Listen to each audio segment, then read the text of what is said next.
What is up, guys? It is Marcus from Perspective Sports. And before you say it and comment, I know my bed's not made because I'm getting right back in it. Plus, there's no point in making your bed because you're going to get back in it anyway.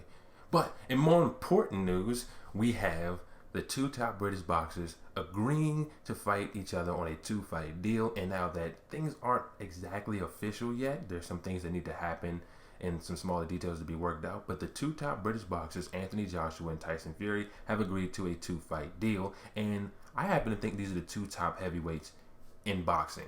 You have Tyson Fury 1, Joshua 2. I know he had that slip up against Butterbean. Trust me, we know he had a slip up, but I have Wilder at 3. And so I'm just going to ruffle some feathers, and that's fine. Let me know all about it in the comment section. But there are some things we know coming out about the deal. We know that the fights are scheduled to take place in 2021, so we have the fight of next year occurring. And then we know that the first fight will take place in the summer of 2021, which means the second fight will probably take place in November, December, because I believe it said both fights will take place in 2021. We know that the money will be split 50-50, and that both fighters need to defend their title in their upcoming fights. So in my opinion, all the big things have been hammered out, like the time frame to fight, how many fights, the prize money breakdown, all that's been hammered out. But Eddie Hearns agrees. He said that in the article they need to move forward with the smaller things, but there's still a medium thing and a big asterisk that needs to happen. And the medium thing is the location. And you have Wembley Stadium if the fighters want to fight in their home country at Wembley Stadium, which holds about 90,000. You have Principality Stadium, which holds about 74,000, I believe.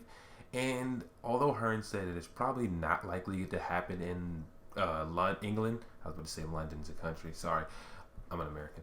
But there are other locations. I'm sure Vegas would love to host this fight. You have LA, the Staples Center. You have Madison Square Garden in New York. And that's just in America. You have China, which would like to host it, I believe. You have the Middle East, who I think would absolutely love to host this, like Saudi Arabia, Dubai. Giving them a fight of this magnitude, I think they would absolutely love. And so finding a location is not going to be that big of an issue for these two fighters, in my opinion. It's just a location that they both agree on and want to go to. And now let's get to the big asterisk, and that's the fact that both of these fighters need to win their next fight. And Anthony Joshua is scheduled to fight Kubrat the Cobra Pulev in October or November of this year. I'm not quite sure the exact date. I don't think they have a day set yet due to the coronavirus and stuff like that. But the Cobra's 28-1. He has 14 knockouts, and he is no slouch. I believe BoxRep has him ranked at number 13 in the heavyweight division.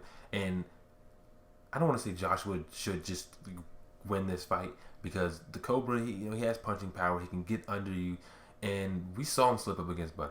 I can't get that image out of my head, and so Joshua should be fine in this fight, but you never know. But I think Joshua will prevail in this fight.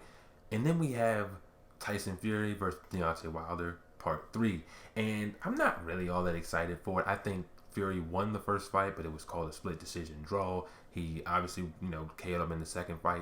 And I think that Fury should win the third fight. I mean, the more times you fight Deontay Wilder, you can see Fury's getting a lot more comfortable fighting him.